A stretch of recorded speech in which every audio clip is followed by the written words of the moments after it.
في مدينة بعيدة كانت تعيش قطتان صغيرتان اسمها لولو وميمو.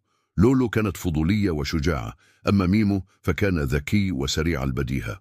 في يوم من الأيام سمعوا عن كنز مخفي في أعماق الغابة الكبيرة. قالوا إنه كنز السعادة اللي بيخلي كل اللي يلاقيه يعيش فرحان طول عمره. قرروا ينطلقوا مع بعض في مغامرة للبحث عن الكنز. المشكلة إن الغابة كانت مليانة تحديات. أول تحدي قابلوه كان نهر عميق ومياهه سريعة. لولو فكرت وقالت لازم نلاقي طريقة نعبر النهر، ممكن نستخدم الأخشاب اللي حوالينا. وبمساعدة ميمو اللي صمم طوف صغير قدروا يعدوا النهر. بعد كده دخلوا منطقة مليانة أشجار ضخمة وطيور غريبة بتغني أغاني غريبة. ميمو قال لازم نسمع كويس لأن الأغاني دي ممكن تكون رسالة أو خريطة.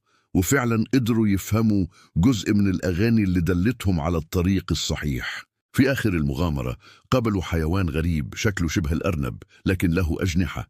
قال لهم أنا حارس الكنز ولازم تثبتوا إنكم تستاهلوا الكنز. طلب منهم يحكوا قصة عن مغامرتهم ويبينوا شجاعتهم وصبرهم. لولو وميمو حكوا كل اللي حصل معاهم وكيف تعاونوا مع بعض وكيف ما استسلموش. الحارس ابتسم وقال الكنز الحقيقي مش الذهب لكن الصداقة والشجاعة اللي بينكم.